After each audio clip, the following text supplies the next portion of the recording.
rekan saya Desmin Kapulian serta Rilo Loli. Dan pada saat ini kami akan menyampaikan tugas kami yang diberikan oleh Bapak Dr. Purnama Pasande MTH MPD serta dosen Ibu Janet Selviani Sake MPD. Tugas kami yang berjudul Dialog Antar Umat Beragama. Kita ketahui bersama Indonesia sebagai bangsa yang religius, isu agama menjadi sorotan penting dalam ranah kehidupan keberagaman. Melekat agama sebagai suatu varian potensial pemicu kekerasan adalah hal yang tidak bijaksana.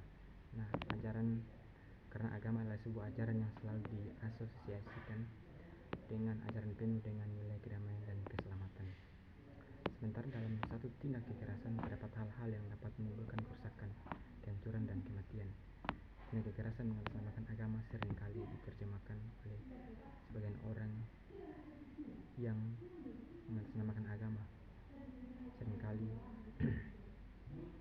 kekerasan atas nama agama tidak terbatas pada personal semata, melainkan juga menimpa terhadap kelompok pemeluk agama lain.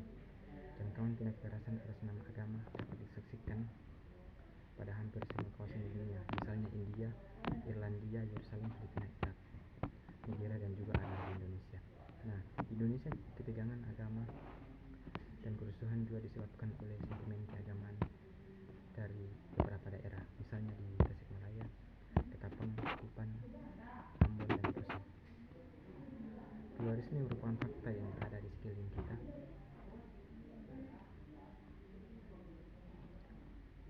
Menolak pluralisme sama saja menolak kenyataan adanya perbedaan-perbedaan pandangan dan keyakinan dalam masyarakat. Pluralisme bisa menyangkut keyakinan apa saja, dari yang amat sederhana sampai pada yang mendasar. Makna masuk poin B, yaitu makna dan tujuan teologi dialog. Secara etimologis, dialog berarti percakapan atau diskusi antar orang-orang yang berbeda pendapat. Dialog berarti dialek, yaitu sedang berbicara, berdiskusi, dan beralasan mengenai seluruh aspek persoalan. Maka terjadi kondisi saling mengoreksi menyelesaikan suatu permasalahan baru. Secara terminologis, dialog adalah komunikasi dua arah antar orang-orang yang berbeda pandangan mengenai suatu objek dengan tujuan untuk memahami secara lebih baik kebenaran subjek lain. Selain itu, dialog juga dapat didefinisikan sebagai pertukaran ide yang diformulasikan dengan cara yang berbeda-beda. Dialog merupakan pertukaran timbal balik dari pandangan-pandangan antara orang-orang yang telah memiliki satu kepedulian murni. Dari beberapa pengertian di atas, dapat dikatakan bahwa dialog antar umat beragama adalah pertemuan hati dan pikiran antar pemeluk berbagai agama. Adalah pertemuan dari komunikasi antara orang-orang yang percaya pada agama sebagai jalan bersama untuk mencapai kebenaran dan kerjasama menyangkut kepentingan bersama. Jadi dialog sebagai wahana refleksi bersama yang mempunyai daya kritis baik bagi dimensi praktis maupun refleksi baik dalam hidup keagamaan pribadi maupun kelompok. Dengan semangat mencari kebenaran terus-menerus, dialog antar agama mempunyai fungsi kritis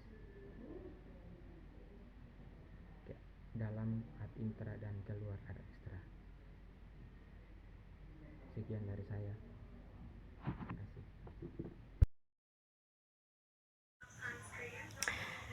C. Materi dialog. Yang pertama, dialog teologis. Pada tingkat teologis antar agama berbicara seputar masalah ketuhanan, masalah kenabian, asal-usul manusia, akar sejarah agama-agama Ibrahimi, atau hal-hal lain yang bersifat teologis. Dialog teologis ini misalnya berupa perbincangan tentang keesaan Tuhan, otentisitas kitab suci, keabsahan seorang nabi atau rasul. Perbincangan tentang Tuhan adalah salah satu aspek yang paling sentral dalam agama manapun. Dalam teologis ini, para pemuka agama saling memberi informasi tentang keyakinan, kepercayaan, dan amalan-amalan agama mereka, dan berusaha saling pengertian. Selain itu juga, dialog teologis adalah dialog yang membicarakan warisan-warisan keagamaan dengan nilai-nilainya agar dapat memahami dengan lebih dalam dan menghargai lebih luas. Dan yang kedua yaitu dialog etis. Pada tingkat etis, dialog antar umat beragama membicarakan hal-hal yang bersifat moralitas dan etis yang harus dilakukan oleh siapapun pemeluk agama dan orang yang tidak beragama. Manusia sesungguhnya memiliki nasib yang sama sebagai manusia yang perlu hidup, makan, serta memenuhi kebutuhan-kebutuhan yang ada.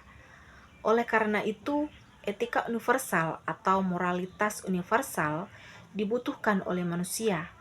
Etika universal ini antara lain adalah hak asasi manusia, kebebasan, keadilan, dan perdamaian. Ini semua diperlukan untuk membangun perdamaian, keharmonisan, dan kesejahteraan hidup bersama. Dan yang ketiga, dialog empiris. Pada tingkat empiris, dialog antar agama tidak hanya bergerak dalam tataran pengetahuan mengenai agama lain, akan tetapi juga dalam tataran pengalaman dan keterlibatan iman yang mendalam. Dengan kata lain, adalah pertemuan antara iman dengan iman. Ada yang mengatakan bahwa dialog ini merupakan dialog tertinggi atau dialog tinggi, suatu dialog yang memajukan penghayatan nilai-nilai rohani yang mendalam.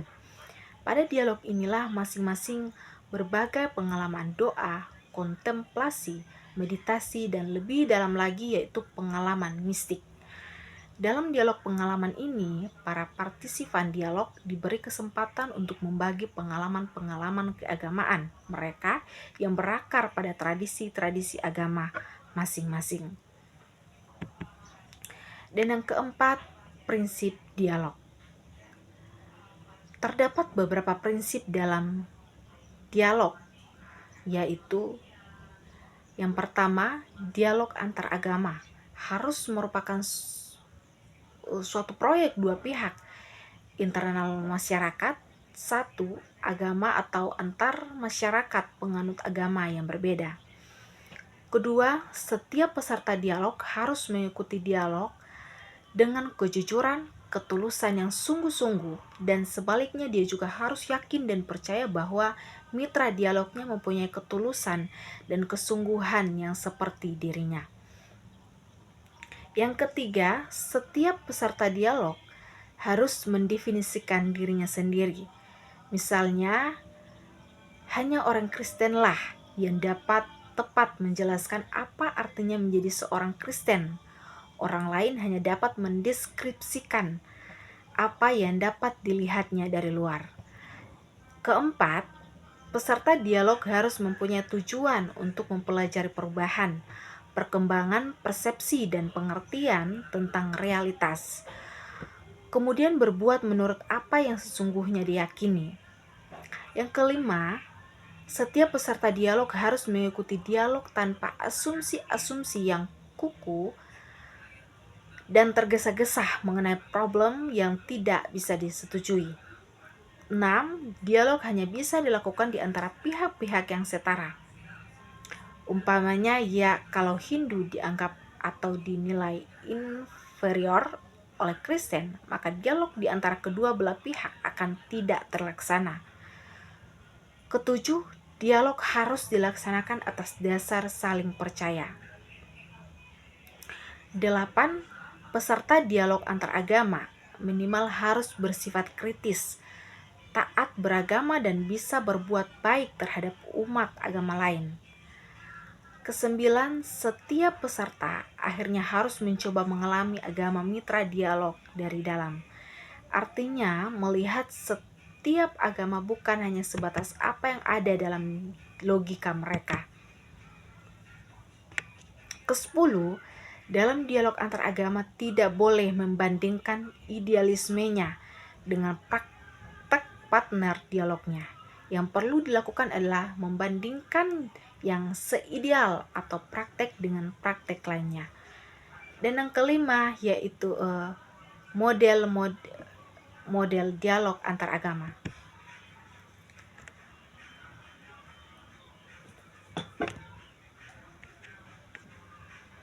Pertama, dialog parlementer, yakni dialog yang melibatkan ratusan peserta.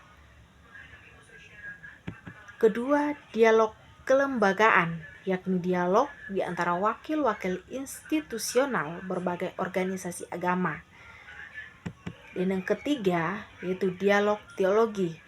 Dialog ini mencakup pertemuan-pertemuan reguler maupun tidak untuk membahas persoalan-persoalan teologis dan filosofis.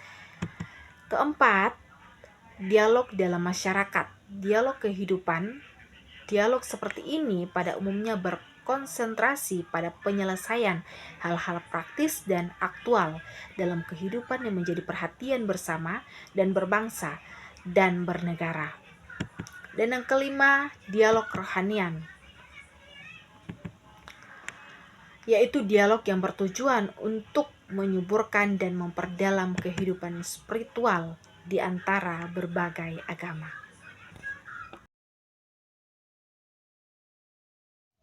Dialog antar umat beragama.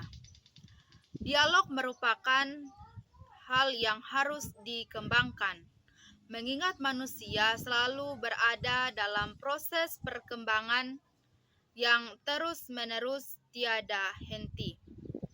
Agama sebagai wahana pencarian manusia akan kebenaran karena juga terus-menerus berkembang mengikuti perkembangan peradaban manusia.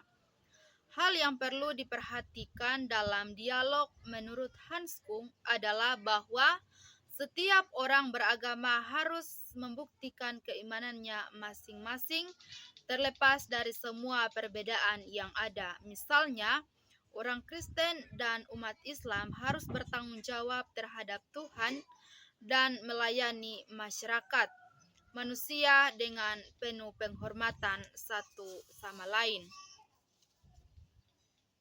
Menganggap agama yang dipeluk adalah agama yang paling benar bukanlah anggapan yang salah. Bahkan yakin bahwa agama yang ia peluk adalah agama yang paling benar dan orang lain pun dipersilakan untuk meyakini agama yang ia peluk adalah agama yang benar pula. Namun malapetaka akan timbul apabila orang yang yakin agama yang ia peluk adalah agama yang paling benar, lalu beranggapan karena orang lain harus ikut ia yang memeluk agama yang ia peluk. Dialog antar umat beragama yang benar dapat menimbulkan pemahaman dan pencerahan kepada umat dalam wadah kerukunan hidup antar umat beragama. Dalam dialog ini diperlukan sikap saling terbuka antar pemeluk agama yang berdialog.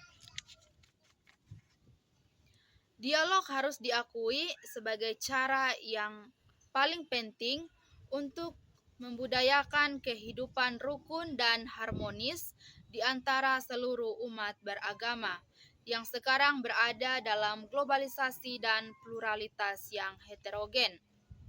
Dialog antar umat beragama akan membawa pemeluknya untuk tumbuh dalam kepercayaannya sendiri, manakala ia berhadapan dengan orang yang memiliki kepercayaan berbeda. Seringkali kebenaran itu lebih baik disadari, jauh lebih dipelajari, diperdalam, dihargai, dipahami, dihayati. Manakala berhadapan dengan pandangan-pandangan lain, dialog antar umat beragama membantu untuk meningkatkan kerjasama antar pemeluk-pemeluknya, hingga dengan demikian secara bersama-sama dapat menegakkan kemanusiaan, keadilan, perdamaian, persaudaraan. Yang menjadi kesimpulan yaitu Dialog harus dipahami sebagai roh kehidupan dan selalu terus-menerus dilakukan. Dalam melakukan dialog, umat beragama apapun bentuknya dilakukan adanya sikap saling terbuka, saling menghormati, dan kesediaan untuk mendengarkan orang lain. Bahkan yang perlu disadari dalam dialog antar umat beragama bukan hanya bertujuan untuk hidup bersama secara damai, secara rukun dan toleran, dengan cara membiarkan pemeluk agama lain ada koeksistensi, melainkan juga berpartisipasi secara aktif mengadakan pemeluk agama lain itu proeksistensi. Selain itu, yang perlu ditekankan dalam dialog antar umat beragama adalah mencari titik temu, bukan titik beda, karena masing-masing agama mempunyai karakteristik yang sangat unik dan sangat kompleks.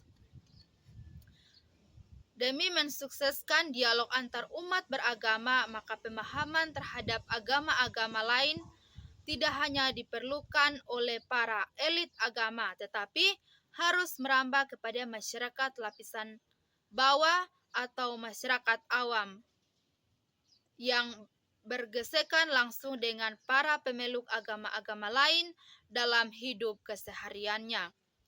Agama datang untuk menciptakan kedamaian dan kerukunan hidup manusia, berlandaskan nilai-nilai kebenaran dan keadilan.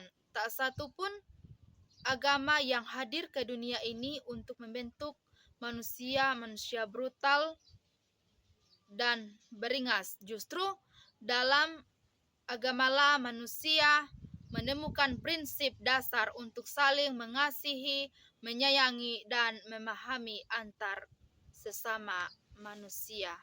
Demikian materi dialog antar agama pada saat ini diucapkan. Terima kasih.